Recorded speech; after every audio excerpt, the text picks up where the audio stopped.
My name is Inga Gibson. I'm the policy director of Pono Advocacy and policy consultant with For the Fishes. I've been working on this issue for a little more than a decade. And For the Fishes is a Maui-based nonprofit organization dedicated to protecting Hawaii's reefs. And of course, Hawaii Island is the epicenter of the destructive aquarium trade. So going to go ahead and go through a number of slides. It'll probably take a little under an hour, and then just ask that you hold your questions until afterwards, and then we can talk more about that. And for those of you watching this on Zoom, we ask the same. You can email us at policy@forthefishes with any questions or comments. And we'll also be posting this presentation later on Facebook Live. So for those of you that tried to join on, sorry for the technical difficulty. So go ahead and get started here. I think we're going to start just kind of trying to put things in perspective with a little bit of history. As far back as 1998 and even earlier, scientists and researchers recognized that aquarium trade had major impacts across the state and was a major cause of coral reef degradation. And we'll get into some more of the details, but these are just some examples of some early reports identifying that aquarium trade absolutely had significant impacts, not only on the individual species, but the coral reef wildlife as well. So bigger picture here, people always say, well, Hawaii's so small, how much of this industry could actually have an impact? But if you take a look at the aquarium trade in the Great Barrier Reef and then compare that to the aquarium trade in Hawaii, you'll see that although the Great Barrier Reef is 300 times larger than Hawaii, the aquarium take just in West Hawaii alone exceeded that of the entire Great Barrier Reef. So absolutely an impact. And again, this is by various catch reports that we compared catch reports between the Great Barrier Reef in Australia and Hawaii. So those are the data that we use to project that. And in even broader perspective, people say, oh, well, aquarium trade, so manini, you know, they're not taking that many animals when you look at all the other types of take, whether it's recreational, subsistence, or even commercial food fishing. And that is absolutely not the case. DLNR themselves stated it was about 1.8 times, so almost 2 times as many fish were taken from West Hawaii reefs than all other methods of take combined. So again, recreational, subsistence, commercial, the aquarium trade still took almost 2 times as many reef animals as those trades. And of course, the top species are yellow tangs, the Kole and the Achilles tang. And of course, we know that Hawaii was referred to as the Gold Coast because at one time it was gold with yellow tangs. And unfortunately, those days are long gone. So no longer the Gold Coast. And then we're going to look more specifically at West Hawaii here. You can see the areas of the West Hawaii Regional Fisheries Management Area. These are the catch reports from 2016. You can see obviously the island is divided between the eastern and western side. The West Hawaii Regional Fisheries Management Area is from Upolu Point down to South Point. And so you can see these various areas. This is all from catch data that we've received from DLNR Division of Aquatic Resources. So these are the catch reports. We'll get into reporting later because again, this is just what is self-reported. This entire industry is just based on self-reporting. So you can see obviously the numbers of animals collected. This is just within 1 year. And then you can also compare it to the collection rates on the other side of the island. And then we're going to take a look at more specific areas so we can better look at the individual impacts. And then again, in comparison, just the one portion of West Hawaii Regional Fisheries Management Area from North Kohala to Keahole Point took more animals just from that one area in 2016 than the entire Great Barrier Reef catch in that same year. So again, just trying to put things in perspective, taking them out and then also focusing back into these areas of such concentrated efforts, so to speak.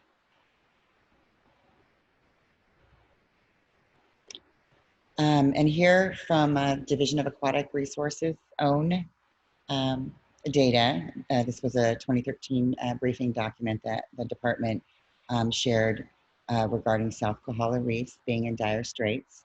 And we'll go into more details here, but you can see the various areas that are both fish management areas, fish replenishment areas, and then of course open areas, because that's really important when you're looking at the science is the impacts on the areas not only that are closed, which is where we would expect increased abundance, but also the areas that are open where you're going to see decreased abundance, but a lot of other things happening at the same time. And so this is what this initial report was looking at, was doing a comparison of some of those open and closed areas.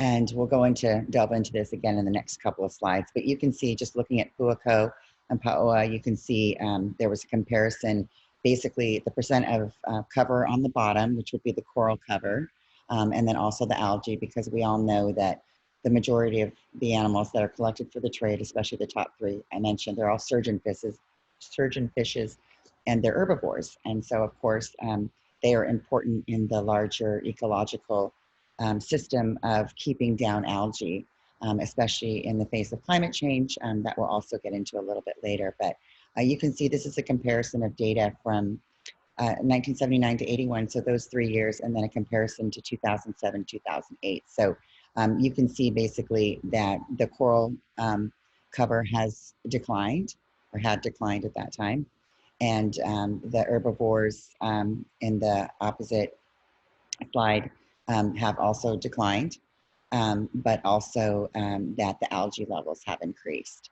So these are significant, especially when you look at the percentages over on the lower left corner there, that the coral cover is continuing to decrease, and massive increase in algae. Although the department claims that there are an increase in herbivores. And this is really important to note, because the department, when I say the department, it's Division of Aquatic Resources, often focuses on parrotfish. They like to say, well, that's really the animal that we need to focus on because they're larger animals and they take more algae off the reef. So there needs to be more of a focus on those species, and we don't need to worry about the surgeon fishes and other animals that are taken for the aquarium trade. Well, this shows exactly that that is not the case, because although parrotfishes actually increased in abundance in these particular areas, as we saw previously, that did not decrease the algal cover or increase coral cover. So this is basically saying, yes, parrotfish and all animals have an important role, especially if they're herbivores or corallivores, but an increase in parrotfish alone is not significant. And again, that has been the focus of the department, kind of wanting to downplay the significance of all these other herbivores, surgeon fish, again, primarily yellow tang, which are the most heavily impacted in the trade. Again, trying to use the department's own data and reading between the lines, because again, to most people, they wouldn't necessarily understand that if it's just presented in a certain manner. So here again, you can see specifically the increase in algae, even with the parrotfish increase, and the coral cover decreased. And again, this just further highlights the importance of all these other herbivore species that are again targeted by the trade. And you can see it here. This is a chart that is commonly used for many years with the department.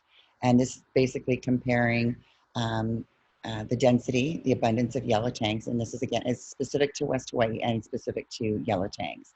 And this is often used to demonstrate or attempt to demonstrate, the effectiveness of open versus closed areas. And we don't disagree that we want closed areas. We know that scientists worldwide have said that we need at least 30% of our reefs protected as a minimum to protect, not even to protect against, but as a first line of defense against climate change. So when you look at this chart right off, you may say, wow, I see some peaks. I see some numbers increasing. The blue line is the marine protected areas, MPAs. And the FRAs, of course, are the fish replenishment areas. So that's to be expected. We expect that there is going to be increased abundance in those areas. But if you look at the green line, this is these are the open areas in West Hawaii. And again, this is specific to yellow tang. And what's missing when this chart comes up repeatedly by particular past scientists with the department is they're not looking at the gap between the green and the red line. So if you look at that, this is decreased abundance. So you're looking at, as you know, 20 years ago, 1999, you're looking at an abundance in the open areas on the far left here, around 12. And then, of course, in the areas when, prior to the FRAs, the protected areas being established, you can see that the abundance obviously was higher, the density was higher. But nobody that is a proponent of the trade ever brings up this massive gap between these lines. And that gap essentially translates into missing fish. And this is really one of the core principles of our position is abundance and fish that are gone and have been gone and have not returned. And we'll talk a little bit more about this graph shortly. So for the fishes, along with a number of other organizations, have been working together locally and nationally to protect our coral reefs from the trade. And we've done community outreach and education. And we've also looked at corporate reforms. We've reached out to a number of corporations, online retailers such as eBay, that did prohibit the sale of any wild-caught Hawaiian fish for aquarium purposes. So that was a tremendous achievement that that they did make that commitment. We worked with them over about a year because, as we see on a lot of online retailers, that people will post things and they depend on the public to notify them. So over a period of time, we helped to flag a lot of these animals that were being sold. And ultimately, eBay was able to change their filters so that specific, references to Hawaiian fish, yellow tang, and other Hawaiian species have been prohibited. But with that in mind, if you ever do see any of these Hawaiian wild-caught, of course, species for sale, please let us know so that we can forward that onto eBay, because that's an ongoing effort. And we've also done this with other wildlife trafficking issues like the ivory trade and other wildlife parts and products that are sold on these online websites. We've also began reaching out to the airlines to issue embargoes because, of course, once these animals are captured, just a few days from their capture, those that survive are packed up and shipped off to the mainland or international. So part of the effort has been to get, educate these airlines about what they are, I think, complicit in is a nice way, because obviously they're profiting from the shipment of these animals, but to encourage them to issue embargoes, as they have done rightfully for shark fins, for ivory, for a number of other species and parts and products. So we expect the same. As of now, Alaska Airlines is the only airline that has issued an embargo. They were the first to issue the embargo upon our appeal a few years ago. But the efforts continue. Here on the Big Island, the major transporters of our Hawaiian reef wildlife are Delta and American Airlines, and also United Airlines. But Delta is a major route, because you're obviously looking at routes direct from Kona, fewer from Hilo, but direct from Kona to LA and other mainland destinations. So we've also attempted a number of policy changes at the county, the state, and the state legislature. And just about every year, it seems, there are bills introduced. Some of them try to take small steps, whether it's regulating the catch or regulating particular species. Of course, we know from the data that is not enough. More needs to be done. This year, this legislative session, Representative Nicole Lowen, Kona representative here, we worked with her and a number of others on the Water, Environmental, and Energy Committee. to introduce a bill, and that did make it out of the committee, and then unfortunately ran into its usual opposition again because a lot of the impacts of the aquarium trade have really been attempted to be minimized by the proponents of the trade. So unfortunately, we haven't had the legislative victory that we have been seeking for almost a decade. Back in 2017, we did pass a bill. It was a phase-out bill, meaning it gave a period of time for the trade to transition, which we have always been open to, understanding that there, are a number of people employed, and we want to be sensitive to the fact that they would want to transition into other jobs. Unfortunately, that bill, even though it made its way to the governor, that was vetoed, and that was mostly in part because of opposition from the department and some of their scientists who have long defended the trade. So we've looked at litigation because of some of these other efforts. Obviously we always attempt legislation, outreach, education, asking businesses to do the right thing.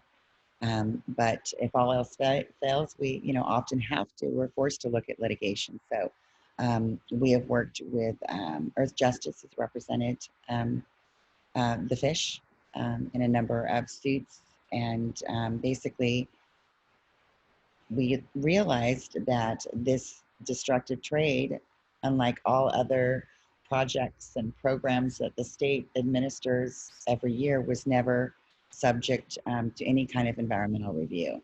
And that's a major issue because we know that it has an impact because of the numbers of animals that are being removed. So the lawsuit was based on the fact that the state itself was in violation of its own HEPA laws, which is the Hawaii Environmental Policy Act laws. And so we filed the initial suit in 2012. We ended up on appeal with the Supreme Court. And in 2017, the Hawaii Supreme Court found in our favor and agreed that the state's issuance of these permits to allow the take of basically limitless number of animals was indeed subject to environmental review. And during that process, the courts determined that all existing aquarium collection permits were invalid and essentially illegal.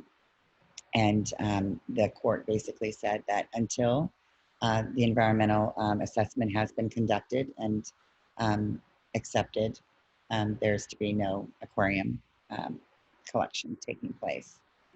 Unfortunately, that's not exactly how things have worked out. And this, I think, is what surprises people the most, because there was a lot of media around the court decision, and people celebrated. They thought, wow, the trade has finally been shut down. Our reefs are finally going to get a reprieve, and that, we'll possibly, hopefully, see a return to this abundance that has been lost for so many decades. Unfortunately, the department, again, Department of Land and Natural Resources, refused to apply the court's ruling as it was intended. Instead, they interpreted the ruling to only apply to the use of fine mesh nets.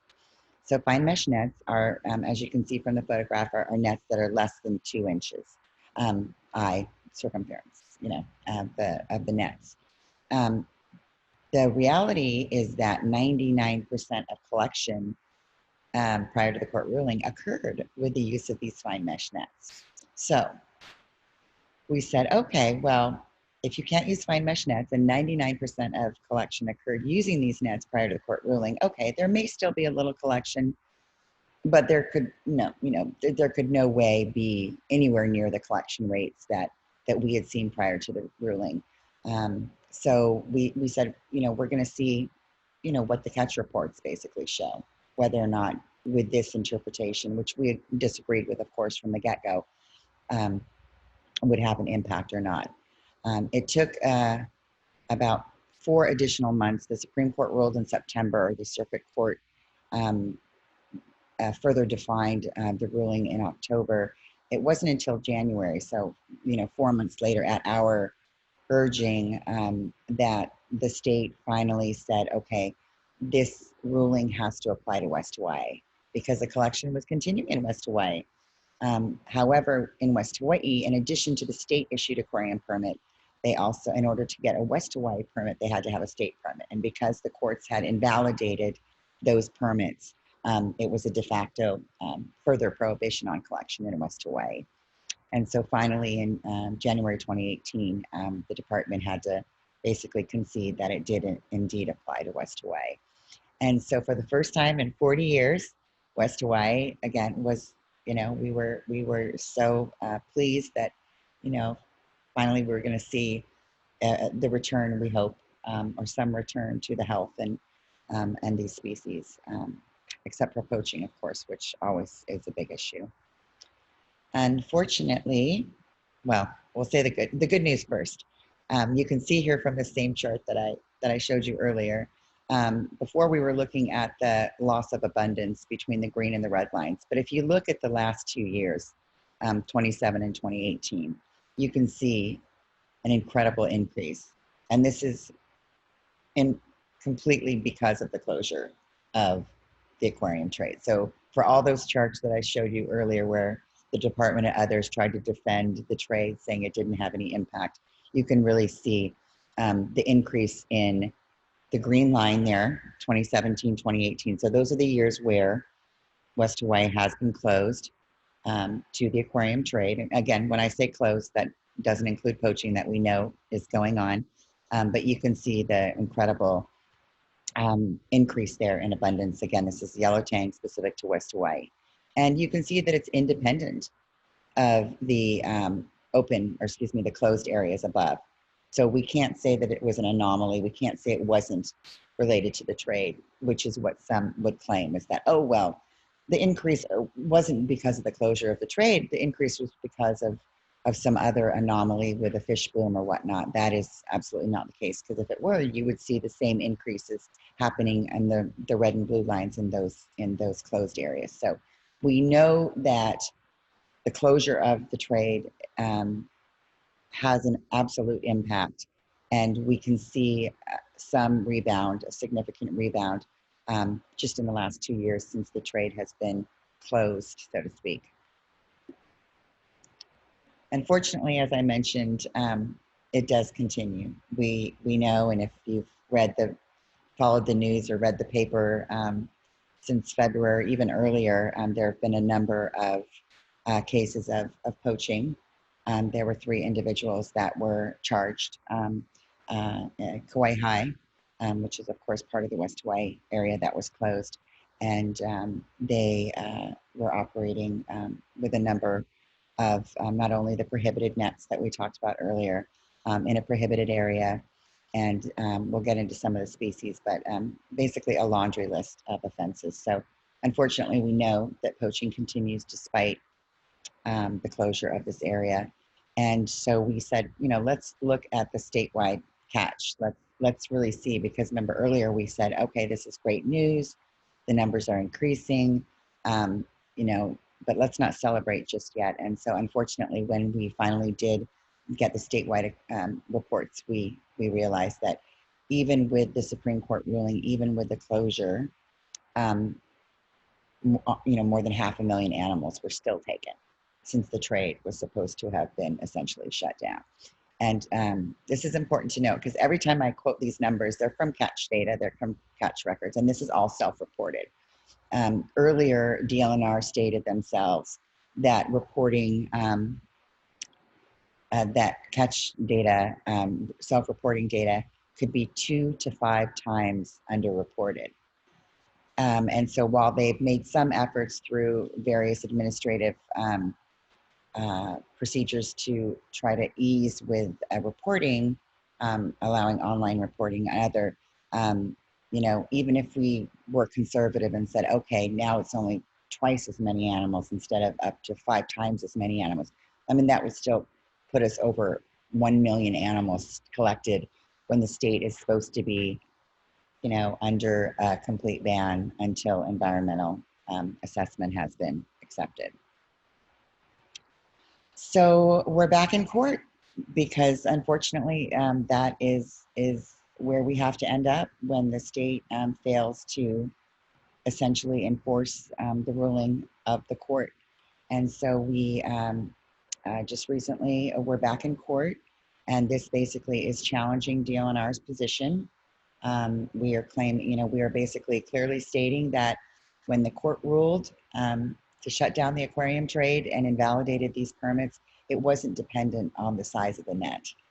Because, of course, the claim now is, well, we're not using the illegal nets. Again, 99% of collection prior to the court ruling occurred with the use of these nets. Now, all of a sudden, they're claiming other methods which have never been verified. So we hear about slurp guns, or we hear about larger eyed nets, but no one has seen any of those devices. DLNR themselves, DAR, admits that they have never seen these other devices. They've never seen the slurp guns or this new technology that they're supposed to use. So because of the way that DLNR has interpreted the ruling, and when I say DLNR interpreted, it basically means because of the way DLNR has interpreted it, DoCare, that's how they make their decisions on enforcement.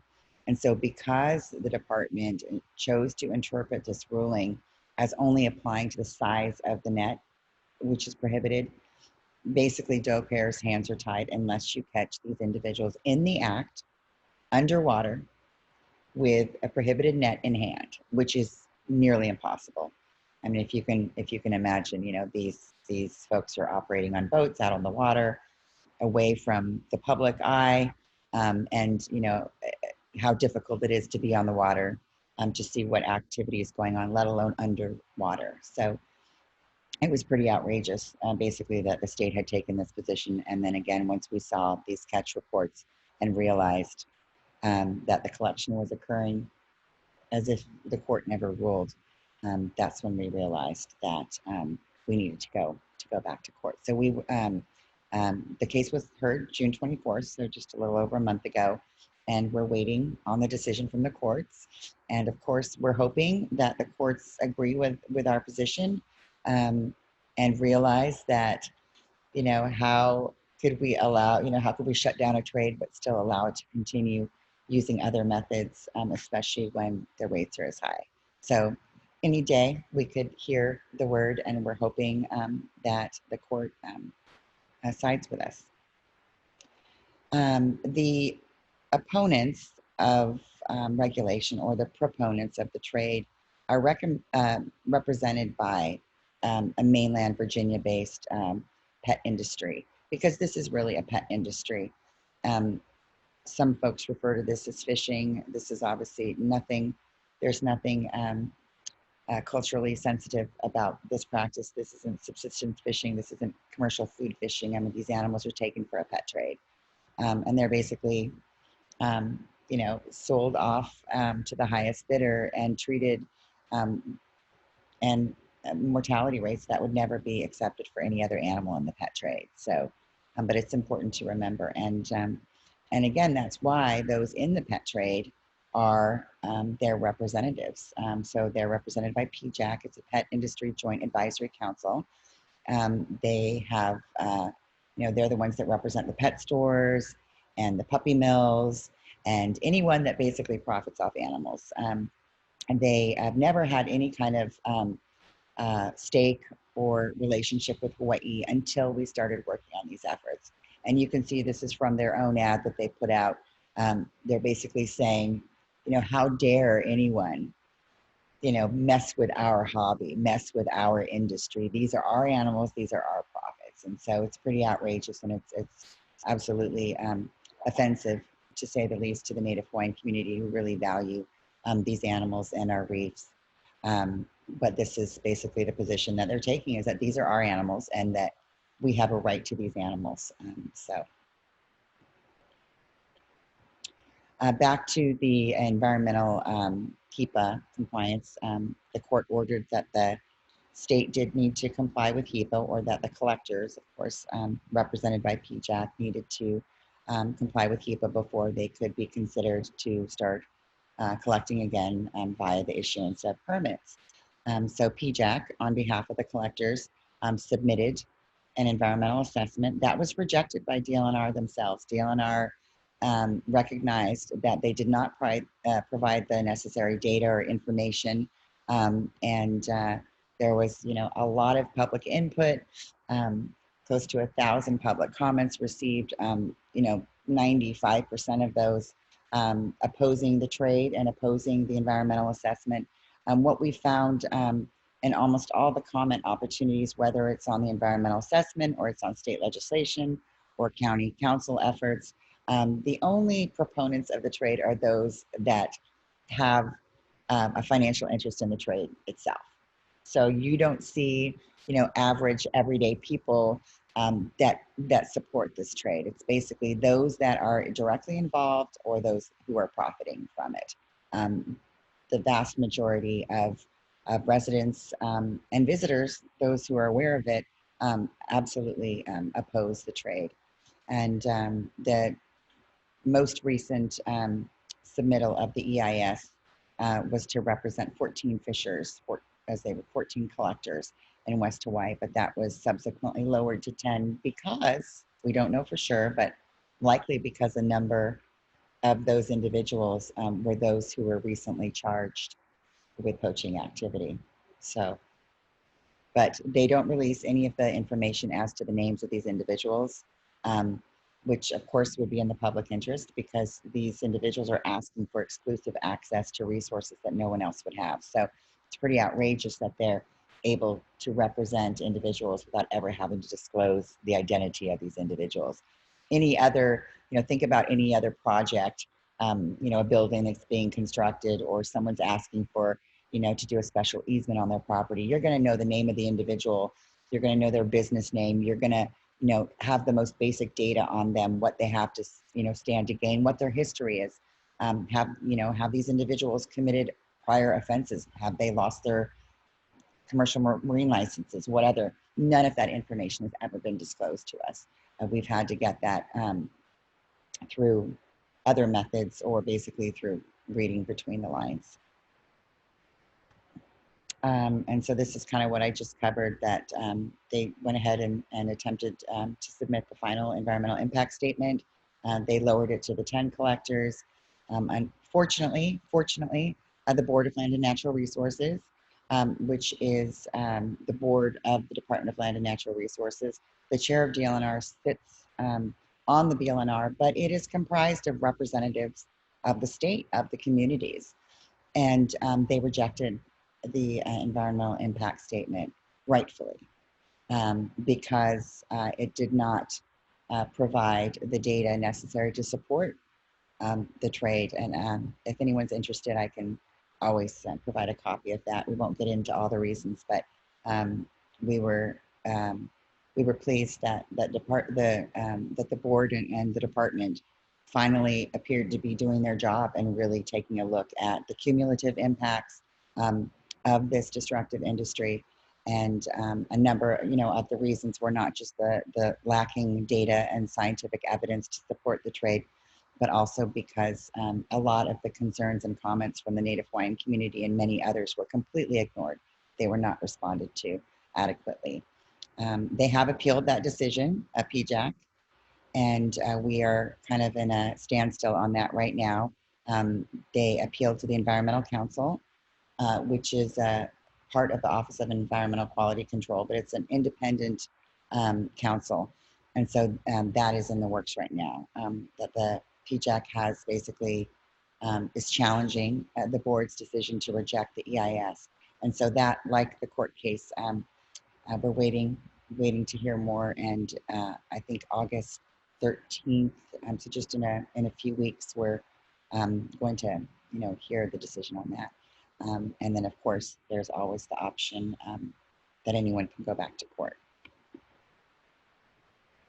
So enforcement challenges, and we'll talk about this separately a little bit later. But DLNR, we know, and DoCare in particular, which is the enforcement arm of DLNR, has long lacked the resources, staffing, equipment, training, expertise for adequate enforcement.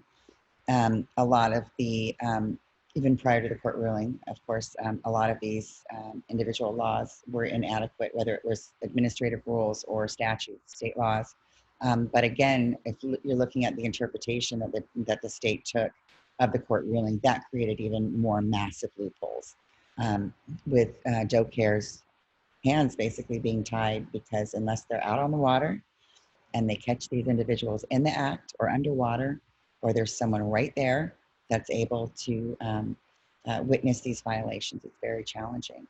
And even in West Hawaii, even when we're just looking at, I mean, it's a large area, but even when we're looking at areas where there are, a lot more human activity at the boat ramps and otherwise, it's always been a challenge.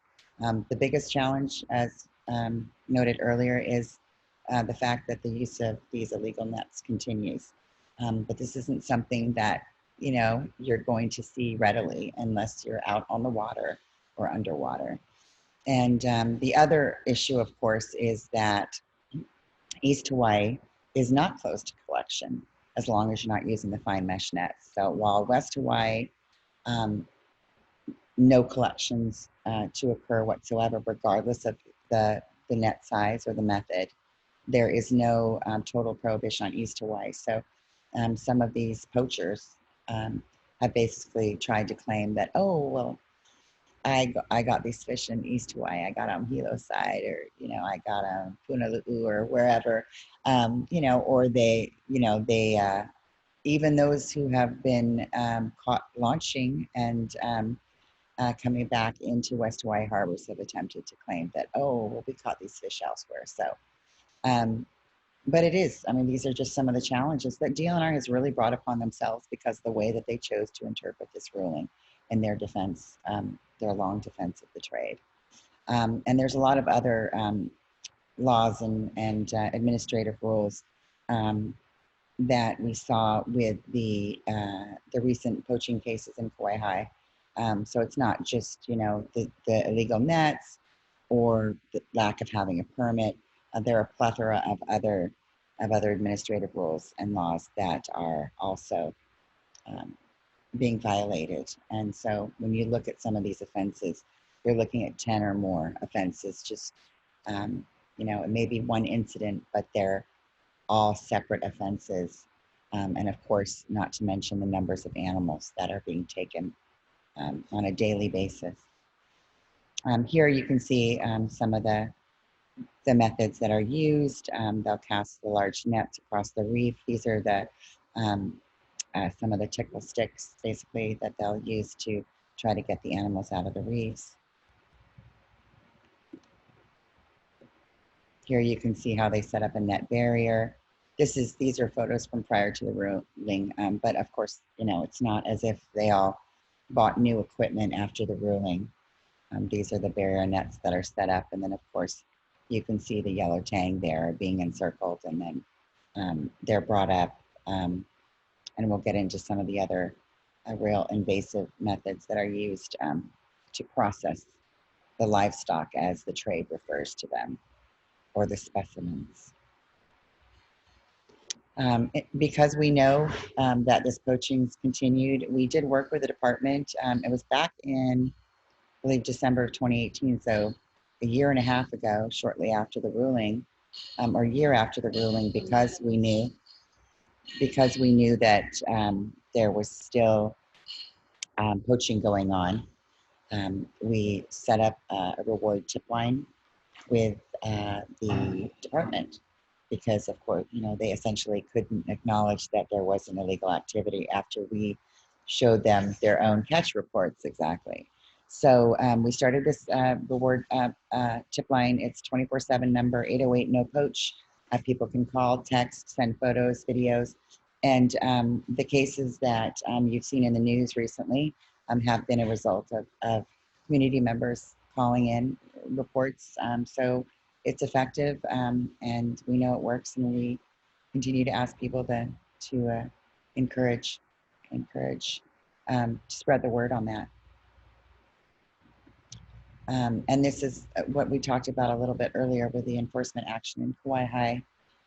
550 fish in that one day, in that one trip they took that many animals, then they also were in possession of the illegal fine mesh nets. Here you can see is the list of the animals that they took that day. Unfortunately, one of the defendants um, was only fined $200. If you've been following the news, uh, there was community outrage, to put it lightly, about that. Basically, one of the defendants pled guilty, pled no contest, and because it was a first offense, even though the individuals didn't even have a commercial marine license, was only fined $200. The market value of these animals, if these animals had been sold, would have exceeded $37,000. So obviously, it's a cost of doing business. Hey, I got a $200 fine. You know, I could have stand to make tens of thousands of dollars off this animals sold in these pet stores and online. The other defendant was initially supposed to be in court this Tuesday. That case has been postponed to August 12th, and we'll be posting some additional details about that case. That individual is looking now at about 11 charges, because as I mentioned earlier, there are a lot of different charges, not just the prohibited species, the illegal nets, the illegal area. I mean, there are a lot of other charges.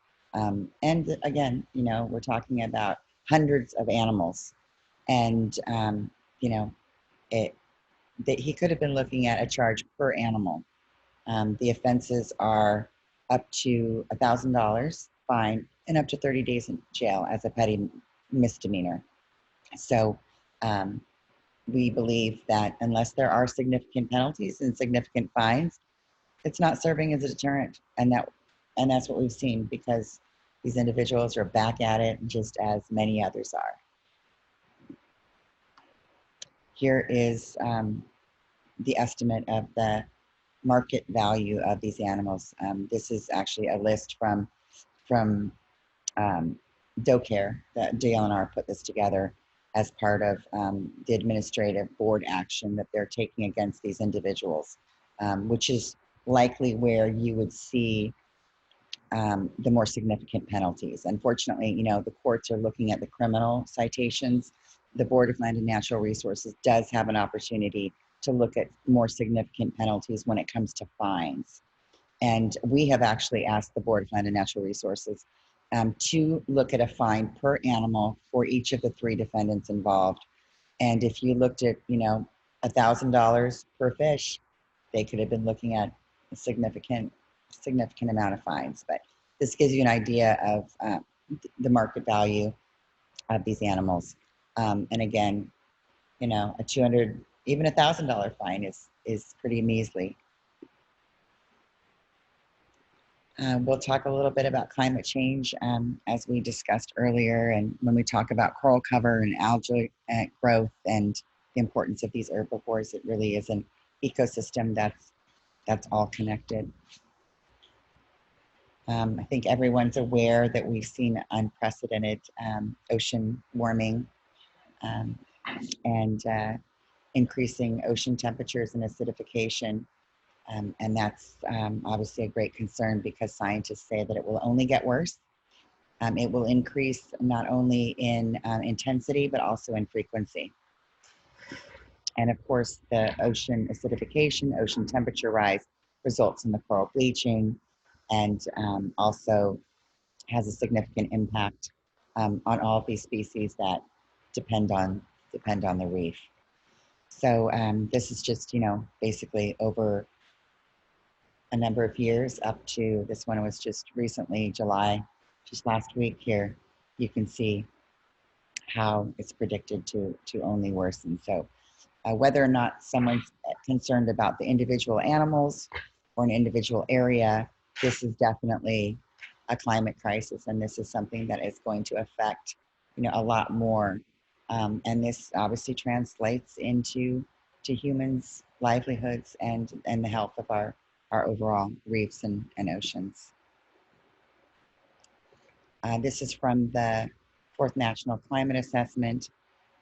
Again, predicting severe annual coral bleaching. We haven't seen it annually yet. 2015 obviously was when we saw the initial more severe onset. Again, it's not if, but when, and they're predicting it again, not just in intensity, but also in frequency. And, you know, not to be all doom and gloom, but we've also heard the scientists say that, you know, just in the next 3 decades, we could lose about 70% of our reefs. So it's really important that the actions we take today, not only protecting the individual species and their populations immediately, as we saw in some of those graphs, it's really about building long-term resiliency and reducing the threats now, of which aquarium trade is absolutely one of them. And we kind of talked about some of this already, but giving the reefs a rest, giving them some reprieve. And then, of course, there are a lot of efforts that are happening here with Bill and others with coral reef restoration efforts. And, you know, all of these efforts are extremely important. But the aquarium trade obviously has a tremendous impact because you're actually removing these animals. And for each animal removed, you are going to see a longer term impact, not just to that individual animal. And the importance of herbivores, we talked about. The majority, you know, almost all of these animals that are taken in West Hawaii are herbivores. On Oahu, you do see a more significant number of invertebrates that are taken, hermit crabs, and of course we do see also eels and some baby sharks and other animals. They all, of course, play an important role. You know, even hermit crabs and detritivores and other species that keep our ocean floor and our reefs healthy. Of course, there's a lot of mutual relationships between these species with the cleaner wrasse and the other fish. So we have to think of everything collectively as a whole anytime any of these species of animals. And we recognize that there are other threats as well. We've, you know, supported efforts to prohibit sunscreen, which was tremendous last year before, in the state legislature, with Hawaii becoming the first state to prohibit the sale of sunscreens with oxybenzone and other reef-killing products. Unfortunately, Mike couldn't make it, but as mentioned earlier, in part, the environmental impact statement was rejected because it failed to recognize cultural impacts. If you looked at the testimony of Native Hawaiian cultural practitioners in the cultural assessment portion of the EIS, I think it was 52 out of 55 said this is not Pono. This trade, this industry just does not comport with our values and cannot. And it absolutely has an impact on our traditional cultural subsistence practices, because a lot of these fish that are taken by the trade are also animals that have a history within Hawaiian cultural, and then also, of course, were and still continue to be some food fishes necessary for cultural subsistence. So we'll talk a little bit about some of the ethical conflicts I touched on earlier. The pet trade, the mainland pet trade basically drives this industry. Every time somebody, you know, goes online or goes into their pet store or wherever it is, this is what drives the demand for the collection of these animals. And again, if you saw the photograph on the phone of the numbers of animals that were taken, basically these pet stores and online stores provide, you know, this is what we want list to these collectors based on the demand that they get. So this is just like any other, whether it's, you know, any other wildlife trafficking, you know, whether it's shark fins or pangolin scales or ivory, you know, basically the demand for these, whether it's live or dead parts or products, you know, is what's driving the extinction and poaching of various animals. Many don't know that yellow tangs can live up to 40 years in the wild. You know, a lot of the collectors say, well, they would just die in the wild anyway. So we're saving them from an early death, and that's absolutely not the case. And of course, the majority of these animals don't even, survive in captivity, survive in their hobby tanks more than a few weeks or a few months. And if you wonder whether or not that is the case, if you go online, whether it's to Petco or to any other online retailer, you'll see that you're not going to see any kind of refund or guarantee if something should happen to the animal, if the animal should die. The most you'll find is a 14-day survival guarantee, and that's the high end. So think about that. Like, what other animal in a pet trade would, would consumers or would tolerate those numbers? Imagine purchasing a dog or a cat or even a rabbit or guinea pig from a pet store and basically saying, we can't guarantee that the animal's going to arrive alive. And if it does arrive alive, we can't guarantee the health of that animal for more than 3 days. So and the practices that these fish are subjected to are actually what contribute to a lot of the early deaths. So you think about the trauma, of taking these animals off their native wild reefs, and of course that's a lot of stress. And then they are subject to what's called fizzing or barotrauma. Just like humans, when they dive, if they come up too quickly, they can get the bends.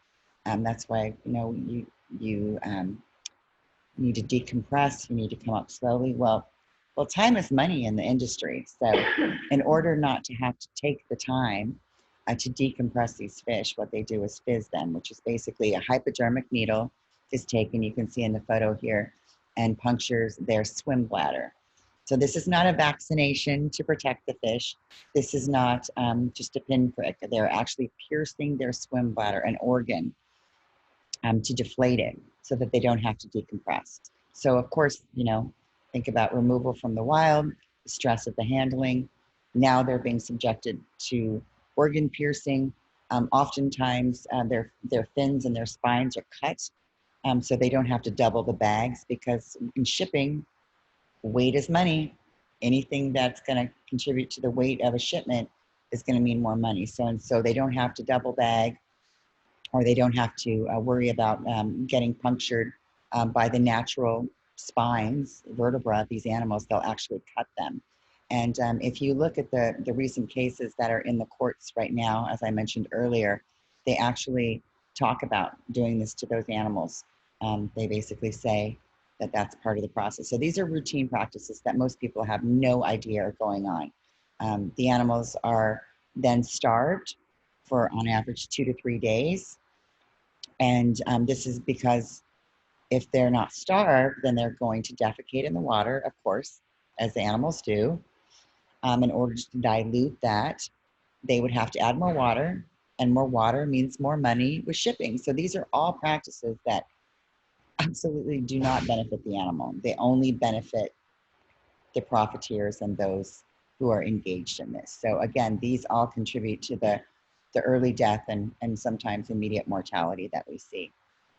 And these are just acceptable practices within the trade. So this is just commonplace. 5%, dead on arrival, just off the top is acceptable. And then you can look across the chain of custody, from collection to shipping to receipt, and ultimately ending up in a hobbyist tank in their home in Oklahoma or wherever it may be. You could see up to 40% mortality rate. And that's just, within the first chain of custody, within the first 6 chains of custody before the animal, if the animal ultimately ends up. And as we talked about there, a lot of these animals are sold without any kind of guarantee that they're even going to arrive alive. And here you can see, yeah. The good news, I try to do a little good news after we go over a lot of the bad news, is that there have been efforts for the last few years, increasing efforts to aquaculture, yellow tang in particular, because they're in such high demand. They're one of the top species, and they're obviously native here to Hawaii.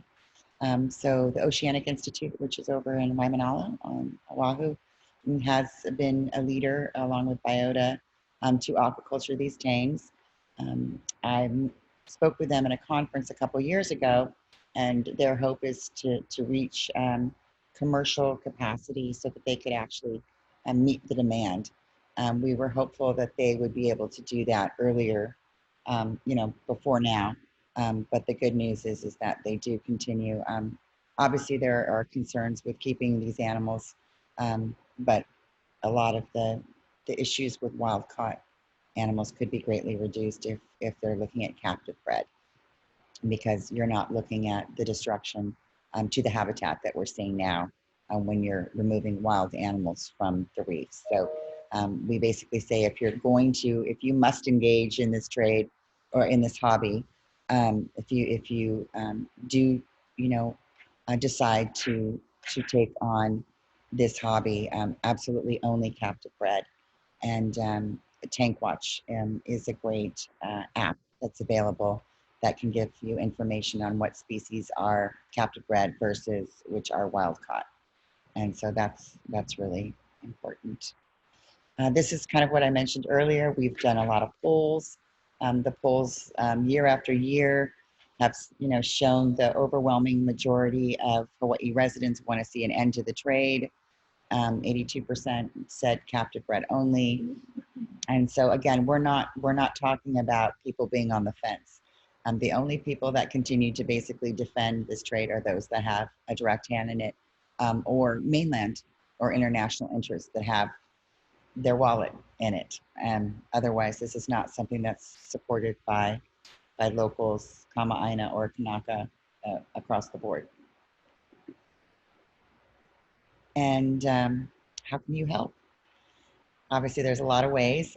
The legislature is out of session right now. That actually, because it's been such a crazy year, they recessed early, reconvened, but weren't able to take up a lot of the marine wildlife protection initiatives that we had hoped.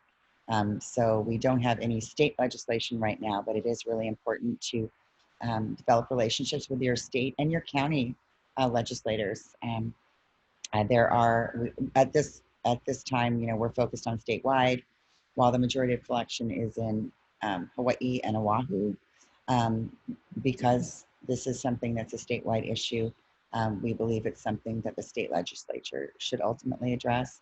In 2012, we were successful in getting Maui County to essentially shut down the trade. They never had the number of collectors that we have here on the Big Island. There were just a handful of them, but we did work with the county council and a number of other stakeholders, including a local pet store, and were able to actually shut down the trade because of certain laws, administrative rules that prohibited some of the practices that we were just talking about. And because of that, it became kind of a de facto prohibition. Unfortunately, those individuals moved over here to the Big Island. We do occasionally look at county level efforts, but because this is something that impacts a number of islands and because residents feel so strongly against it, we continue to pursue state legislative efforts. We're regularly engaged with the media. We've had a lot of media attention over the last couple of years, whether it's on the poaching cases or the environmental impact statement or the numbers of animals that are still taken that people are just so shocked by because it's supposed to be shut down. Submitting letters to the editor, writing op-eds, developing relationships with your local media, also very important. Signing up, of course, for our action alerts. We keep you posted. Sharing the 808 No Poach line.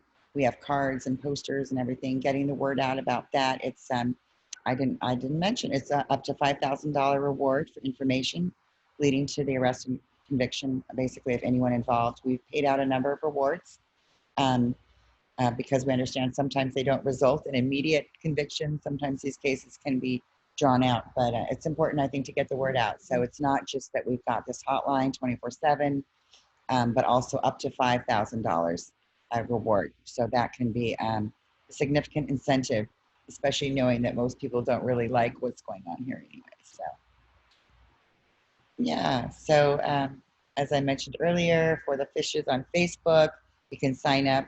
We can keep you posted. We we do regular posts, of course, and regular asks and actions. Our next campaign are really going to be focusing on the airlines, really, because they're the ones, if there wasn't a way to ship these animals out, then they wouldn't be going out.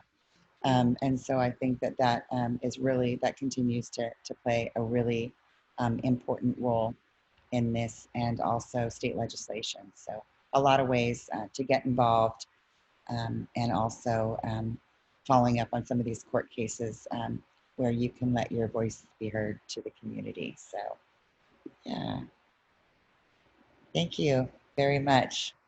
And if you have any questions, you can email us at policy@forthefishes.org, or you can visit us on Facebook, and we'll send out another update shortly.